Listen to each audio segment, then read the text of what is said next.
भारत से कई हजार किलोमीटर दूर दक्षिण पूर्व एशिया के दो पड़ोसी देश थाईलैंड और कंबोडिया के बीच लंबे समय से चला आ रहा तनाव अब संघर्ष में बदल चुका है। गुरुवार सुबह से ही दोनों देशों के सैनिक सीमा पर भीषण गोलाबारी कर रहे हैं। इससे ठीक एक दिन पहले बॉर्डर पर लैंडमाइन धमाकों में 5 थाई सैनिक घायल हो गए थे। इससे नाराज थाईलैंड ने कंबोडिया से अपने राजदूत को वापस बुला लिया और कंबोडिया के राजदूत को देश से निष्कासित कर दिया।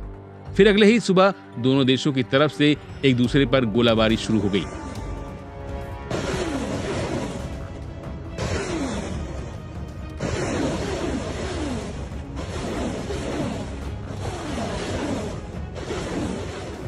वहीं इस बीच प्रधानमंत्री हुन मानेट ने गुरुवार को यूनाइटेड नेशन सिक्योरिटी काउंसिल यानी यूएनएससी के अध्यक्ष असीम इफ्तिकार अहमद को एक पत्र लिखा, जिसमें उन्होंने कहा कि थाईलैंड द्वारा हाल ही में किए गए अत्यंत गंभीर आक्रमणों को देखते हुए, जिसने क्षेत्र में शांति और स्थिरता को गंभीर रूप से खतरे में डाल दिया है, मैं आपसे थाईलैंड के आक्रमण को रोकने के लिए सुरक्षा परिषद की एक तत्काल बैठक बुलाने का आग्रह करता हूं।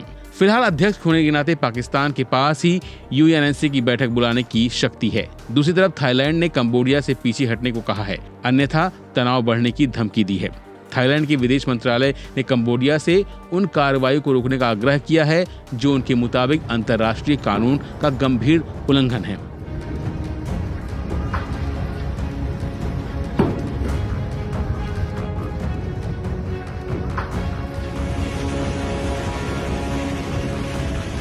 वैसे थाईलैंड और कंबोडिया के बीच आज सुबह सीमा पर गोलीबारी हुई। कंबोडियाई सैनिकों की गोलाबारी में 12 थाई लोगों की मौत हो गई, वहीं 14 घायल बताए जा रहे हैं।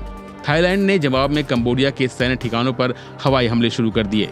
दोनों देशों ने एक दूसरे पर पहले हमला करने का आरोप लगाया था। कंबोडिया के विदेश मंत्रालय ने आरोप लगाया है कि थाई सैनिकों ने सुबह गोलीबारी की, जबकि थाई सेना ने कहा है कि कंबोडिया ने पहले ड्रोन से हमला किया और फिर तोप और लंबी दूरी के BM-21 रॉकेट से हमला किया। हमलों को देखते हुए थाईलैंड ने बॉर्डर पर F-16 लड़ाकू विमान तैनात किए हैं।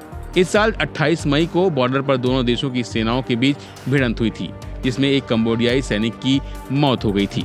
फिलहाल के लिए बस इतना ही। बाकी अपडेट के लिए बने रहिए वन इंडिया हिंदी के साथ।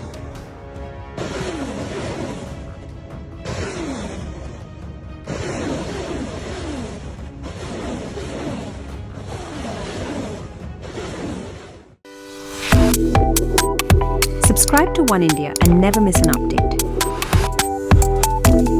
Download the One India app now.